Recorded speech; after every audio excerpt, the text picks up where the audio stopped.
4 al 13. Efesios capítulo 2. Si gusta buscarlo en su Biblia o me acompaña en la pantalla, también puede hacerlo. Dice así la palabra de Dios, Efesios capítulo 2, versículo 3 y 14. Pero ahora en Cristo Jesús, vosotros que en otro tiempo estabais lejos, habéis sido cercanos por la sangre de Cristo, porque Él es nuestra paz, que de ambos pueblos hizo uno, derribando la pared intermedia de separación. Padre, gracias por tu palabra, que es bendita para siempre. Gracias por el privilegio, como siempre te doy, por permitirme predicarla. Ahora pedimos que tu Espíritu Santo hable en nuestras vidas de una manera especial. En el nombre de Jesús. Amén. Amén. Puede tomar su asiento. Seguimos en nuestro recorrido en el libro de los Efesios, la carta a los Efesios. Y hoy vamos a estar, tomando este tema que el versículo central viene siendo el 13 y 14, donde nos menciona la importancia de la reconciliación. Por eso ese es el tema. Jesucristo reconcilia. Todos ya sabemos lo que es reconciliar, ¿verdad? Reconciliación. La palabra reconciliación viene cuando dos personas están en pleito, enemistadas, y se vuelven a ser amigos. O vuelven a tener una relación estable, concreta, y a veces hasta mejor que antes. Y es lo que Cristo hace. Jesucristo reconcilia a todo aquel que cree en Él. A pueblos, naciones, familias, esposos, etcétera, etcétera. Por eso, en esta ocasión, entendiendo bien, podemos ver que hay que, antes de entrar al mensaje como introducción, hay que considerar tres palabras claves que encontramos en esta escritura que comienza del versículo 14, 15 y 17. Es donde vamos a estar mirando el tema o abarcando ese tema. Por ejemplo, la primera palabra que aparece es paz, que es una palabra que viene de la palabra griego. Me gusta la palabra griego, eirene, casi como si alguien se llama Irene, ¿no? Eirene, nomás Irene, que esa es la palabra que se puede, como si se trasluce, o podemos nosotros tratar de pronunciarla, que en hebreo y arameo, en hebreo mayormente y arameo es la palabra, por ejemplo, shalom, que es la palabra hebrea, y aramea shalom, respectivamente. Pero el griego es eirene, que significa paz. Esa palabra paz es muy importante porque el mensaje abarca, ¿verdad?, lo que es la importancia de la paz que tenemos en Cristo Jesús. La otra palabra es enemistades, o sea, la segunda es la hostilidad o la enemistad que sucede en las razas, en la gente, en las personas. Saben que hoy en día la hostilidad es muy común. Bueno, siempre ha habido hostilidad, siempre ha habido enemistad, siempre ha habido ira, porque la ira es un pecado universal que desde tiempos del inicio del ser humano ha llevado a cometer actos pecaminosos. Por ejemplo, acordémonos, ¿qué fue lo que hizo que el primer asesinato se realizara? La ira, el celo, la envidia, que provocó ira en Caín, matando a su hermano. A ver, entonces desde entonces la hostilidad, la ira, controla a la gente y lo hace tomar actos salvajes, criminales, y usted sabe. ¿Cuántas veces nosotros a través de la ira hemos pecado, hemos fallado, hemos cometido tantos errores? Por lo tanto, esta es otra palabra clave que vamos a estar tratando. Y la tercera palabra es una palabra que es más como un o sea, aquí significa esta frase en griego anuncia, o es lo que literalmente el evangelio de paz, o sea, las buenas nuevas. Se lee literalmente evangelizo la paz. Esta palabra o significa evangelizo la paz, o sea, dar buenas nuevas de la paz. Dar buenas nuevas que la gente puede tener paz a través de nuestro Señor Jesucristo. Amén. Por lo tanto, más adelante los vamos a estar considerando. Por lo tanto, en primer lugar, el primer principio que quiero hablar es sobre cómo se daba la hostilidad entre los pueblos en aquel entonces. Porque, como vuelvo a repetir, la hostilidad ha sido algo que siempre ha existido, existe y existirá hasta el fin de los tiempos, porque es parte de la naturaleza humana. Por ejemplo, mire, la hostilidad que se daba en aquellos entonces, en aquellos pueblos, que también se da en nuestros días, pero vamos a primeramente mirar de cómo se daba esta hostilidad en esos tiempos de modo racial y cultural. ¿Saben que no? ¿Usted cree que hoy en día estamos en un tiempo donde hay mucho racismo? Sí lo hay, pero en aquel entonces también había racismo. Por ejemplo, los que en este tiempo predominaban en que se escribió esta carta a los Efesios eran tres naciones, tres culturas, que eran los griegos. ¿Cuál era la otra? Los griegos, no los mexicanos, ¿ok? Los griegos, en ese tiempo, ¿quién existía? ¿Quiénes eran las naciones poderosas de ese tiempo? Los griegos, los romanos y los judíos. Bueno, voy a tener que enseñarles más sobre ese tiempo, ¿verdad? Sí, le enseñé bien. Parece que aquí todavía ando. Entonces, los griegos, la cultura griega, o el pueblo griego, los romanos y los judíos. Entonces es interesante que entre ellos había racismo. Por ejemplo, mire, había tres palabras: bárbaros, perros y hijos de asno. Los griegos, a los que no eran griegos, les decían que eran unos bárbaros. O sea, bárbaros no es como tú dices, ay, qué bárbaro era, ¿no? Eran salvajes. La palabra bárbaro era salvaje, gente sin educación, salvajes, monstruos, como quien dice, animales salvajes. Ese era el término de bárbaro. Y usted le dice, no, qué bárbaro eres, como dándole, honrando una hazaña que hizo la persona. No, pero la palabra bárbaros es salvajes, animales salvajes. Era una forma racista de los griegos, porque los griegos en aquel entonces eran, pues, como quien dice, el intelecto, eran la mente, eran inteligentes, la filosofía griega, todo eso tenía una fuerte influencia aún en otros países, por otras culturas. Por esa razón ellos, a los que no eran griegos, les decían bárbaros, salvajes. Por eso cuando digan a usted, qué bárbaro eres, le están diciendo, qué salvaje eres, ¿no? Ya no sé. Y perros, los judíos les decían a los que no eran judíos, perros. Imagínense, está peor, ¿verdad? Los judíos eran racistas de los racistas.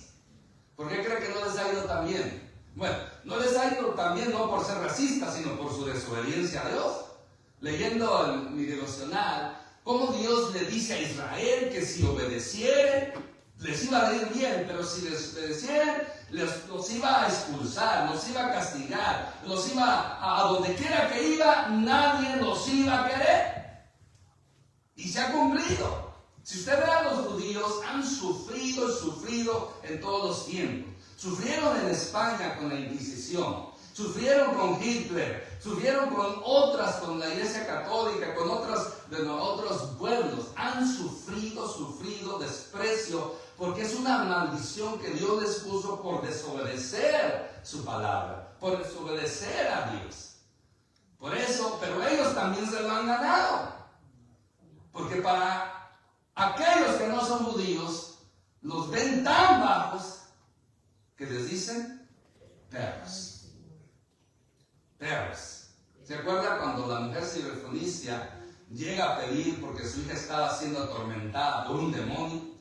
Y Jesús le dice, ¿cómo voy yo a dar, parafraseando lo que dice el Señor, el pan de los hijos, se lo voy a dar a los perrillos? ¿Ve? A los perrillos. Jesús no usó perros, fue más suave, perrillos. perrillos, porque así era la... Pero Jesús no está diciéndole, ofendiendo, nomás está, porque eso era común. ¿Y qué dice esta mujer? Sí, Señor, tiene razón. El pan es para los hijos. Los perros no tienen derecho. Pero acuérdate que los hijos, cuando están comiendo, tiran migajas. Y los perrillos se las comen. Entonces yo soy un perrillo. Soy una perrilla. Pero yo quiero, yo no estoy pidiendo el pan completo. Dame una migaja. Por eso Jesús después honra que la fe de esa mujer nadie la tenía como ella en todo Israel, por ver esa fe y esa humillación que él tiene. Pero esos eran los judíos. Pero no crea que a los judíos les iba tan bien. Los romanos, que para los griegos eran bárbaros, salvajes, y para los judíos eran perros, pues los romanos decían que los judíos eran hijos de asno. Imagínense, hijos de asno, hijos de una burra. Así respectivamente los romanos trataban a los judíos. ¿Había racismo en ese entonces? Sí. ¿Hay racismo hoy en día? Sí. También. Y a veces creemos que el racismo nada más se ve en cuanto al color de piel, de los blancos a los negros, y de los negros a los blancos, y de los cafeses como usted y yo, los morenos, nosotros somos morenos, cafeses, browns, que así se nos considera, aunque nuestra descendencia es de blancos. ¿Sabía usted? Mire, cuando usted llena una aplicación, le pregunta qué raza, y usted pone hispanos, latino o hispano, ¿correcto? Después, ¿qué raza? Después le pone, no, ¿qué etnia? Después, ¿qué raza? Y presentan brown, black, yellow, no sé si es yellow, ¿verdad? White, ¿se han visto eso? Entonces, ¿cuál cree que le corresponde a usted y a mí que somos hispanos poner? No negra, no raza negra, no raza oriental, no raza white. Tiene que poner white. O sea, somos raza blanca. ¿Sabe por qué? Porque la raza blanca son los europeos y sus descendientes. ¿Y de dónde descendemos nosotros? La mayoría de nosotros no somos nativos de México, de El Salvador, de Guatemala o de Colombia. Somos mezclas de los españoles o alemanes o franceses. O sea que por sus venas y mis venas corre sangre europea. Y algunos son europeos. Entonces, ¿dónde tiene que marcar? Guay, porque somos descendientes de europeos. ¿Dónde está España? En Europa. Nuestros apellidos, ¿de dónde cree que vienen?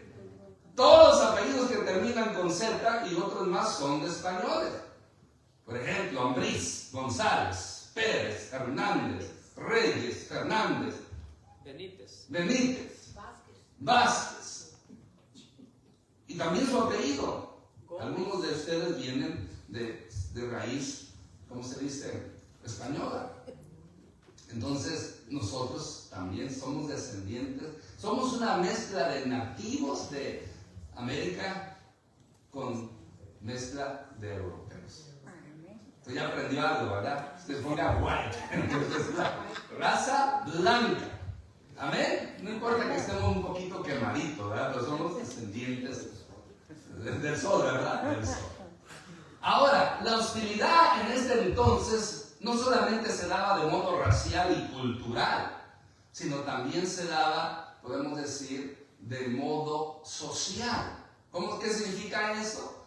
La regla aquí del trato entre judíos y gentiles era el no saludarse ni ayudarse entre sí, sociablemente. Usted sabe que necesitamos ser sociables. ¿Qué es ser sociables? Convivir con otras personas, pasar tiempo. Una persona antisocial es aquel que no se envuelve y no convive con demás personas. Pues aquí había una hostilidad que se afectaba a lo social, donde los judíos y gentiles no se hablaban. O sea, los judíos no le hablaban a los gentiles, y tampoco los gentiles le hablaban a los judíos. Y aunque por eso se acuerda, hay varias ocasiones, la mujer samaritana, cuando Jesús habla con ella, dice, le sorprende que un judío le está hablando a una samaritana, a una gentil y aparte mujer. También cuando en la parábola del buen samaritano, todo eso, o sea, la cultura, todo esto, socialmente había esta hostilidad entre estos pueblos. Tercero, había lo que se llama también de modo socioeconómico. ¿Por qué? O sea, en la área económica, financiera, las prácticas rituales del sábado estorbaban las relaciones laborales entre judíos y no judíos. ¿Y sabe por qué estorbaban? Porque los judíos tenían que guardar el sábado y en Jerusalén se cerraban las puertas y no podían entrar los vendedores, ni tampoco los judíos podían salir a vender. Y acuérdense que el judío, aparte de ser ganadero, agricultor, mayormente eran vendedores también. Entonces, a Jerusalén llegaban gente de otros pueblos a vender productos, o los judíos salían a otros pueblos a vender productos. Pero el asunto de la hostilidad, de las reglas, de las leyes, el sábado se cerraban las puertas en Jerusalén, nadie entraba, nadie salía. Ese día, ese sábado, todo ese día, perdían mucho dinero.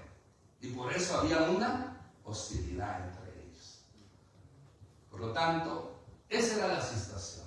¿Cómo se daba la hostilidad entre esos tiempos? Por eso, el versículo 11 y 12 nos presenta esta situación. Por lo tanto, pero mire, ahora, ¿cómo mirando los versículos? De modo religioso. Faltaba esta, de modo religioso. Por tanto, acordaos de que en otro tiempo vosotros, los gentiles, en cuanto a la carne, eran llamados incircuncisión por la llamada circuncisión hecha con mano en la sangre. Había una distensión muy grande por la llamada circuncisión. O sea, había una hostilidad, un desprecio, una separación. Los circuncidados y los no circuncidados. Los incircuncisos. ¿Se acuerda cuando David llega a llevarle comida a sus hermanos y escucha a Goliat blasfemando el nombre de Dios, desafiando al pueblo de Israel? ¿Qué dijo David? ¿Quién es este incircunciso? ¿Se acuerda?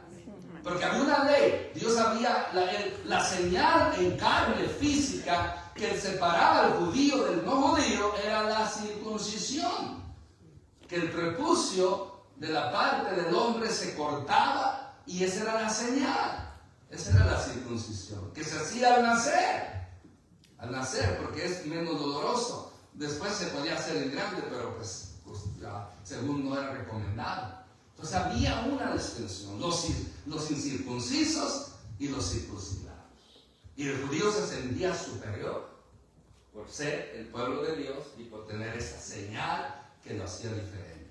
Ahora, dice el versículo 12, en aquel tiempo estabais sin Cristo, alejados de la ciudadanía de Israel y ajenos a los pactos de la promesa, sin esperanza y sin Dios en el mundo. O sea, estábamos en una triste y desdichada situación, principalmente, no por no ser judíos, sino al no estar con Jesucristo, o al no tener al Señor Jesucristo. Ahora, nosotros vivimos lejos de Israel, pero cuando Pablo escribe esta carta a los Efesios, la ciudad de Efesios era en Asia, no estaba tan distante de Jerusalén, y conocía, podían ver judíos. Por eso aquí el apóstol dice que en aquel tiempo, o sea, la iglesia, los gentiles de ese tiempo y nuestro tiempo, estábamos sin Cristo. Ese es el problema más grave, garrafal, con consecuencias eternas. Estar sin Cristo es lo peor. Dice, alejado de la ciudadanía de Dios, de Israel. Que no tanto nos interesa la ciudadanía de Israel. A mí no me interesa ser ciudadano israelita. Pero aquí está hablando espiritualmente. Porque en cierta manera nosotros somos israelitas. No en sangre, no en carne, pero por la fe. en Abraham, en Dios, porque todos aquellos que tienen la misma fe de Abraham son hijos de Abraham.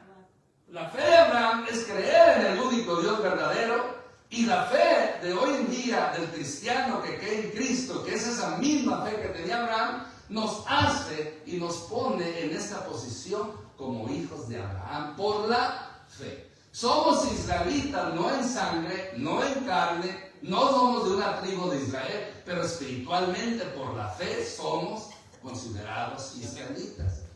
Pero mayormente lo más importante, lo que más nos interesa, no es ser israelita, ya sea esto o lo otro, sino los beneficios que tenían ser israelita.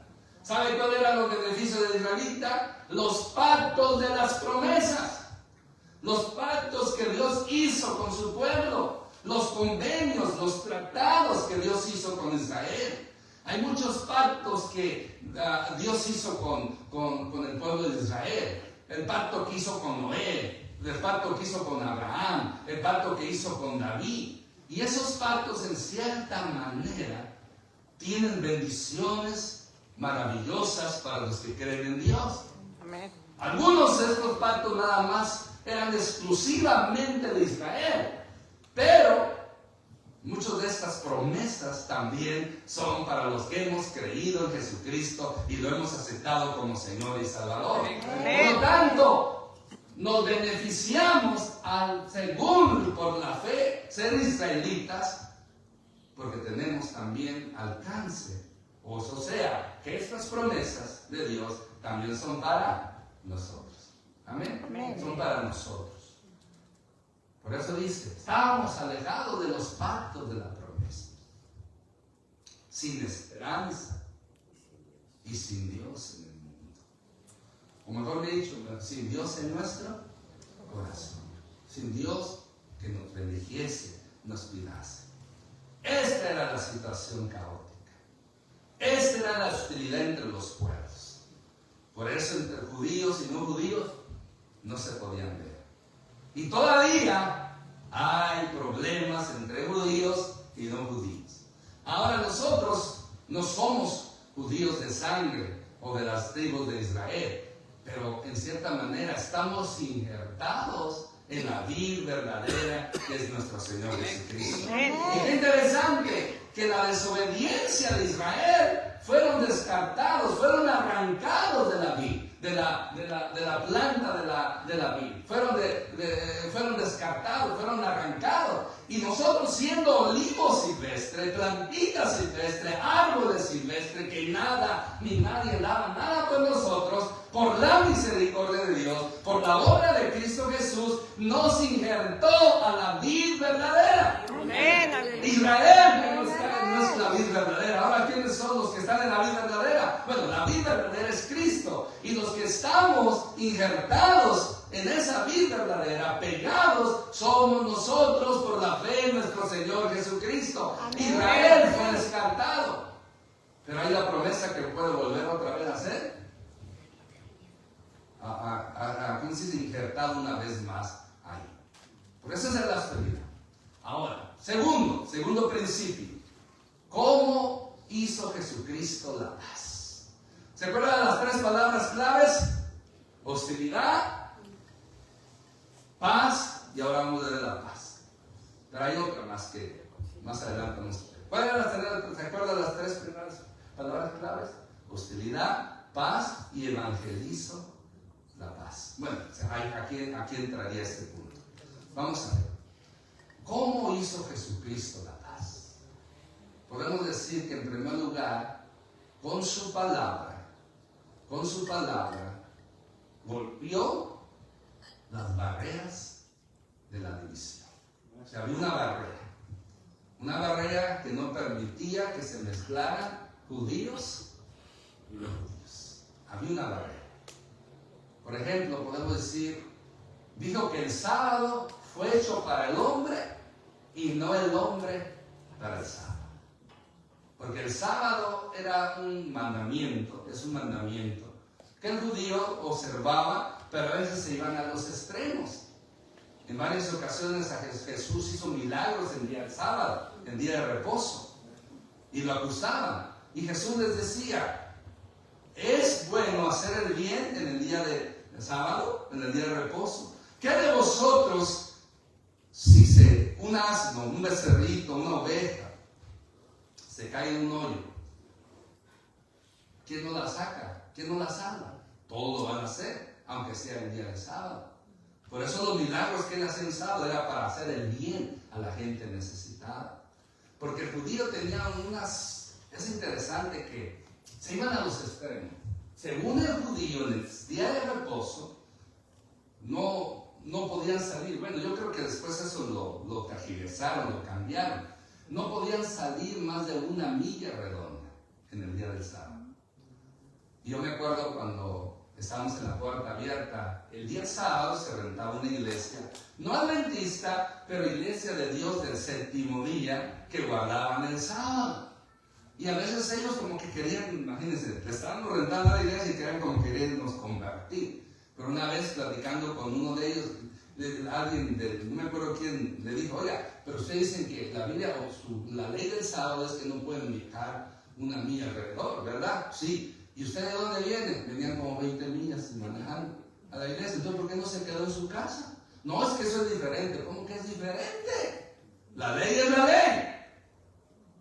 Entonces, se da cuenta, a veces eran mandamientos de hombres que iban más allá de lo que Dios, la intención de Dios. Por eso el Señor Jesús, esa barrera del sábado, ¿qué dijo? Que el sábado no controla al hombre. El hombre debe controlar el día sábado. Porque el sábado fue hecho para el hombre y no el hombre para el día sábado. Eso con su palabra derribó esa tarea. Segundo, dijo que todo lo que entraba en la boca va al estómago y sale a la letrina. Mire, los judíos tenían, los fariseos, los escribas, todo este grupo de religiosos, había leyes y ordenanzas. Pero ellos habían agregado ordenanzas, tradiciones más de la cuenta. Y una de ellas era que tenían que lavarse las manos antes de comer. Que no está mal. Nosotros lo hacemos. Bueno, yo lo hago. ¿Cuánto lo hacen? Amén. Imagínense. Tenían que lavarse las manos antes de comer. ¿Por qué? Porque si usted no se lava las manos, trae microbios y al agarrar el alimento que su esposa cocinó saludablemente, con ese virus que trae en la mano, porque saludó a alguien que traía el virus, o no sé dónde tocó, se come, se va el virus y después le da un tremendo dolor de estómago, diarrea y vómito, y después le van a echar la culpa a la esposa.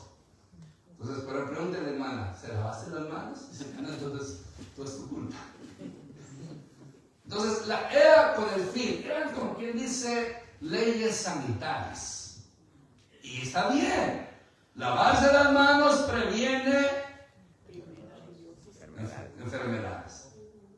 Pero los judíos ponían que si no guardabas el sábado no te podías salvar. Si no te lavabas las manos era un pecado gravísimo. No es pecado. No era pecado no lavarse las manos. No es pecado comer con las manos sucias. Por eso Jesús le dijo, no lo que entra en el estómago es lo que contamina al hombre.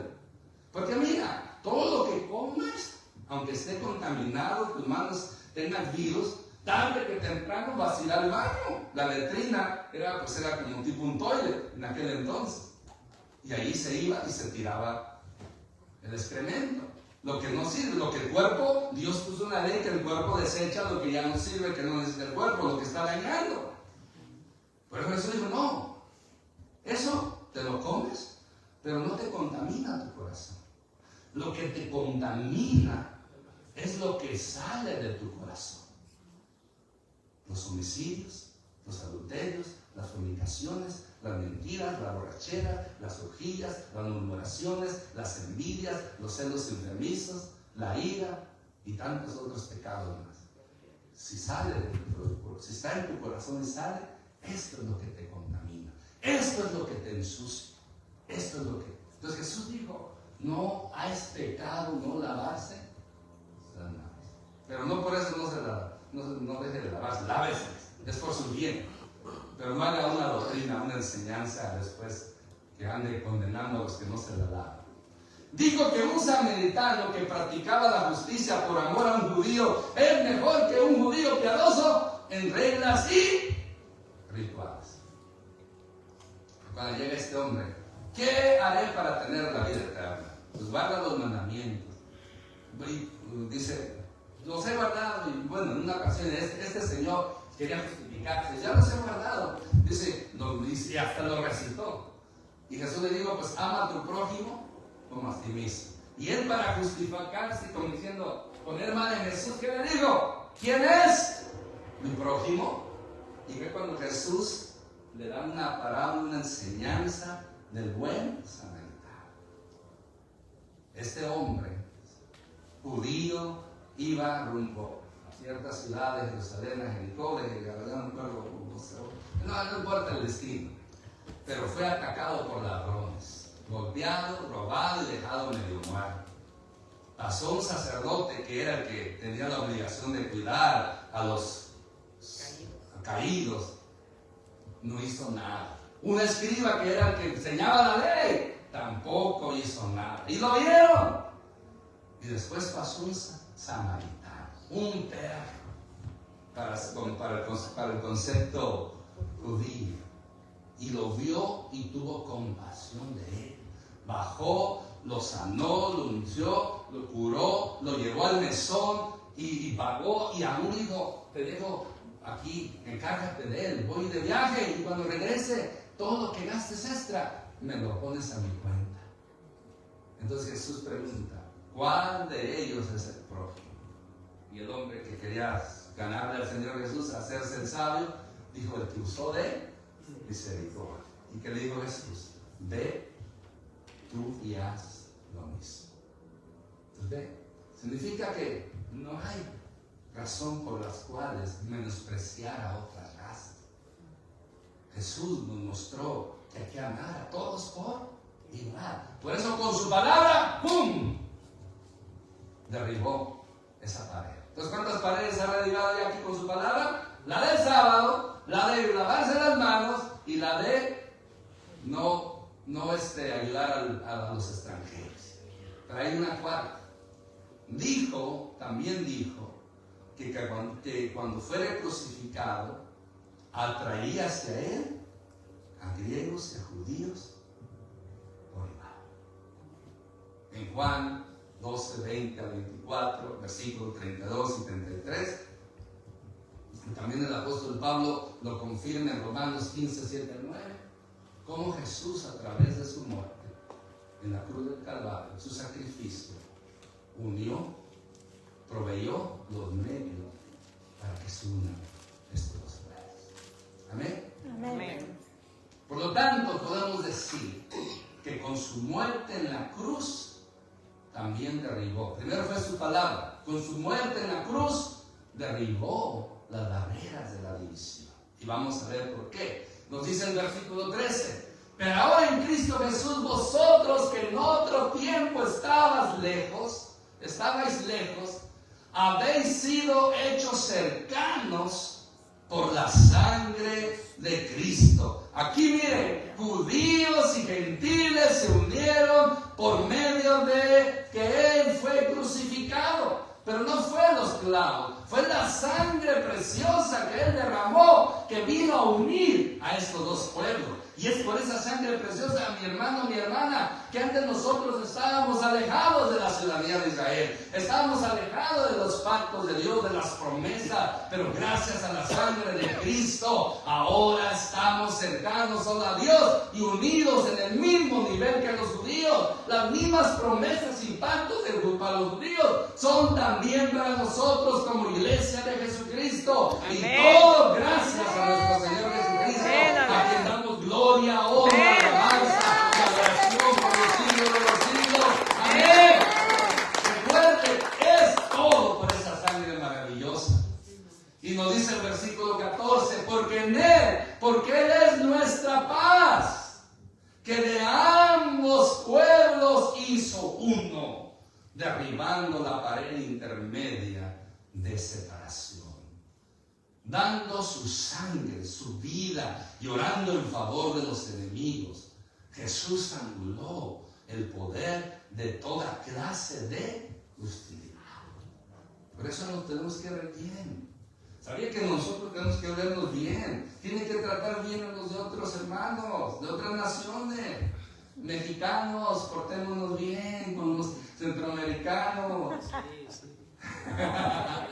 Centroamericanos, pórtense bien con nosotros los mexicanos.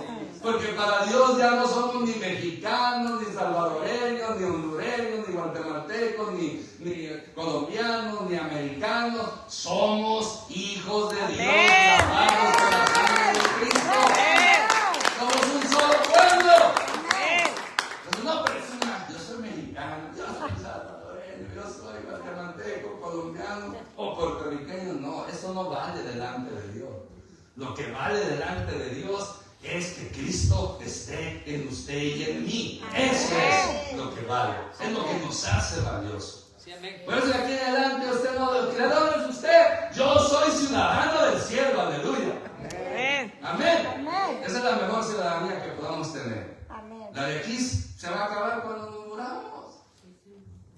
Pero la eterna es por la eternidad. Y yo quiero que esa ciudadanía sea en el cielo y no en el infierno. Amén. Continuamos.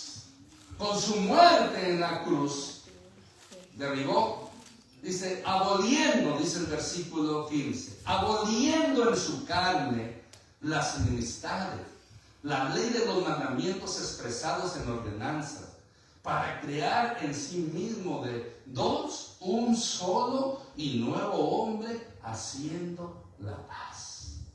Con su muerte en sacrificio, Jesús cumplió y agotó el propósito final de toda clase y forma de sacrificios rituales, de toda y mostrándonos la revelación bíblica para ayudarnos a entender que somos uno en Cristo Jesús. Somos uno en Cristo Jesús. Somos uno en Cristo Jesús. Amén. Y dice el versículo 16. Y mediante la cruz reconciliar con Dios a ambos en un solo cuerpo, matando en ella la enemistad. Por medio de su muerte, reúne a judíos y no judíos en la común reconciliación con Dios. Recuérdese, el problema no era estar en enemistad o hostil contra el no judío y judío. El problema grave era estar en enemistad ¿con quién? Con Dios. Porque todo aquel que es enemigo de Dios, que va a agarrar juicio y condenación eterna. Santiago menciona. Ahí es donde debemos nosotros enfocarnos. Y fue esta justificación, pero mejor dicho, esta reconciliación por medio del Evangelio de la paz, por su sacrificio, por su sangre preciosa, nuestro Señor Jesucristo, rompe esa enemistad, quita ese abismo que nos separaba con Dios, y ahora, gracias a Cristo, estamos reconciliados con Dios. Hemos hecho las paces con Dios. Amén. Ya no somos más enemigos de Dios, ahora somos hijos de Dios. Amén. Amén. Esa es la bendición que tenemos. Somos hijos de Dios. Amén. Estamos reconciliados con Dios. Ya Dios no está enojado con nosotros. Dios nos ama con un amor eterno, con un amor sin comparación. Acuérdese lo que hemos dicho. Así como usted es y como yo soy, así Dios nos ama. Así. Y aunque la gente no nos ame, así como somos, yo me conformo. Usted esté feliz y contenta, cabal, realizado, realizada, de que Dios la ama así como usted es. Amén. Amén. Eso es lo más valioso, eso es lo que vale oro. Esas son las riquezas espirituales, de que Dios me ama a mí como yo soy.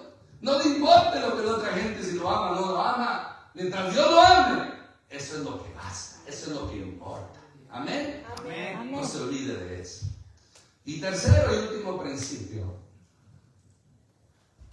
¿Cómo realiza Jesús Jesús la evangelización, y aquí es donde los versículos 17 y 18 nos presentan. Nos dice el primero: y vino y anunció las buenas nuevas de paz a nosotros que estabais lejos y a los que estaban cerca.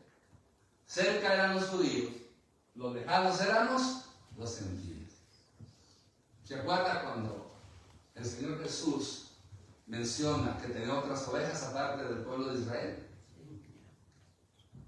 Cuando menciona eso, tengo otras ovejas. Según los mormones dicen que eran los de aquí de América, porque ahí sacan, no, las otras ovejas son el pueblo gentil. Recuerde, a lo suyo vino, lo suyo, lo que él creó, y los suyos, el pueblo de Israel, únicamente Israel, no le recibieron. Pero a los que le recibieron, gentiles, les dio la potestad de ser hechos hijos de Dios. Amén. Amén. Amén. Por lo tanto, anunciando la paz de la cruz a judíos y gentiles por igual. Ese es el Evangelio.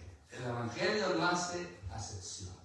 El Evangelio trata a todos por igual. Recuerde, delante de Dios todos somos iguales. Delante de Dios no hay razas, no hay castas, no hay ¿cómo se dice? Niveles sociales. No hay pobres, no hay ricos. Para Dios todos somos iguales. Por lo tanto, termina el versículo 18 diciendo: porque por medio de Él, los unos y los otros, tenemos entrada por un mismo espíritu al Padre. Aleluya. Aleluya. Haciéndose el único mediador de judíos y gentiles, tenemos entrada a la presencia de Dios. Amén. ¿Por medio de quién? Del Espíritu Santo. ¿Existe o no existe la Trinidad? Amén. Aquí está hablando que por medio, dice, porque por medio de Él, ¿quién es Él? Cristo. Por medio de Cristo, los unos y los otros tenemos entrada por el mismo que Espíritu Santo. ¿A quién? Al Padre. Recuerde que el sujeto principal de lo que hemos venido viendo es Dios Padre. Todo apunta a Dios Padre. Y todo lo que se ha realizado es a través de nuestro Señor Jesucristo, a través del poder del Espíritu Santo. Dios Padre es el que como dice, planificó. Dios Padre es el que planificó la salvación, la obra salvífica y todo esto que hemos estado mirando. Jesucristo la ejecutó, Jesucristo la llevó a cabo, Jesucristo obró, y ahora el Espíritu Santo aplica todas esas bendiciones, la salvación, la regeneración, la adopción, la reconciliación, la aplica a la iglesia, al que se entrega a Él y le acepta como Señor y Salvador. Amén. Entonces, Dios Padre planeó la salvación. Dios Padre la proveyó. El Hijo la ejecutó y el Espíritu Santo la aplica en la vida de las personas. Amén. Eso es lo que hace la bendita Trinidad. No sé por qué no dicen que no hay Trinidad, porque por medio de Él, Cristo, segunda persona de la Trinidad, tenemos entrada por el mismo Espíritu, tercera persona. ¿A quién? A la primera persona, que es Dios, el Padre. Dios el Padre. Amén. Amén. Amén. Por eso, así es como funciona. Dios Padre lo provee, el Hijo lo ejecuta y el Espíritu Santo lo aplica. Amén. No se olvide esas tres cosas. Amén. Concluyendo, reconciliación sigue siendo el concepto clave para el destino comunitario eterno de toda persona y de todo pueblo. Dios sigue llamando a gente que se reconcilien con Dios. ¿Y saben quiénes son los instrumentos que Dios, o a quienes Dios le ha dado este encargo? A la iglesia, a usted y a mí. Y a veces nos preguntamos, y a veces todos pecamos en este sentido. No me diga que no, porque si lo niega, Yo no tengo el poder de hacer descender fuego del cielo, ni rayos, pero puede hacer que le caiga un rayo por mentiroso. Todos tenemos a alguien que no nos cae bien, o que tenemos una enemistad, o que tenemos un resentimiento. Ay, qué silencio. No es más con eso que ir del rayo y del fuego, ¿no? Y según iba a llover y a hacer trueno, imagínate, que hacer un trueno. Brincamos todos. Y me preguntaba el otro día, imagínense, hoy en día no nos podemos ver. ¿Y cómo vamos a ver así en el cielo? Si aquí no nos queremos. Adiós, está fuerte, ¿verdad? Entonces por eso tenemos que reconciliarnos con todos. No tener nada contra nadie. Perdonar. Ahora, si nosotros tienen algo contra uno, es problema de ellos mientras yo no lo tenga contra él o ella. Yo debo limpiar mi corazón de todo resentimiento, de todo rencor y perdonar. Amén. Amén. Y ser un instrumento de Dios para que otros se reconcilien con Dios. Pero ¿cómo se van a reconciliar con Dios si no se reconcilian con su prójimo? No funciona así. Tiene que haber las dos. Reconciliarse con Dios y se reconcilia con quién? Con el prójimo. No puede usted decir que está reconciliado con Dios y no está reconciliado con el prójimo. No funciona así. Por lo tanto, el mensaje de Efesios es un mensaje de primera necesidad. En todas las plataformas de intentos de paz social, nacional y internacional. El mundo busca paz, pero mientras no la encuentren en Jesucristo, no van a tener verdadera paz. Amén. Amén. Y por último, escuche bien, solamente a través de Jesucristo hay reconciliación. Amén. Amén. Gloria a Dios. Por eso, gloria a Dios por eso. Amén. Póngase de pie, por favor. Vamos, Padre, en el nombre de Jesús. Gracias por esta obra maravillosa de la reconciliación. Gracias porque nos has reconciliado, Padre Santo, a través de tu Hijo Jesucristo y la obra poderosa del Espíritu Santo. Ayúdanos a que toda hostilidad se termine. Reprendemos toda hostilidad, reprendemos toda enemistad y pedimos, Señor, que la paz tuya no solamente llene nuestra mente y nuestro corazón, sino en la práctica podamos ser pacíficos, reconciliarnos los unos con los otros y de esa manera poder también ayudar a otros que se reconcilien contigo, Padre. Que no haya entre nosotros más racismo ni discriminaciones, acepción de personas. Que todos, tu iglesia, en el mundo entero, nos veamos, Señor, con amor. Nos tratemos con amor. Como dice tu palabra, amar al prójimo como uno mismo. Amarnos como uno mismo. Que haya armonía. Que haya, Señor, comunión entre nosotros. Arranca y quita toda enemistad, todo resentimiento, todo rencor de nuestros corazones. Arráncalo en el poder del nombre de Jesús. Que tu sangre preciosa limpie nuestro corazón y se borre, se limpie, se deshaga todo rencor, todo resentimiento, todo, Señor. Y que el perdón que tú nos has dado lo podamos usar para perdonar a aquellos que nos han ofendido. Ayúdanos, Señor, a perdonar y pedir perdón. Porque ahí está la clave de lo que tu palabra nos dice, que si no perdonamos a nuestro prójimo, tampoco el Padre nos perdonará, tampoco tu Padre Santo nos perdonará. Y seamos, Señor, hombres y mujeres de reconciliación entre nosotros, contigo principalmente, y reconciliar a otros para ti. En el nombre de Jesús oramos. Ahora, Padre Santo, recibe nuestra alabanza y nuestra adoración en el nombre de Jesús. Amén. Amén.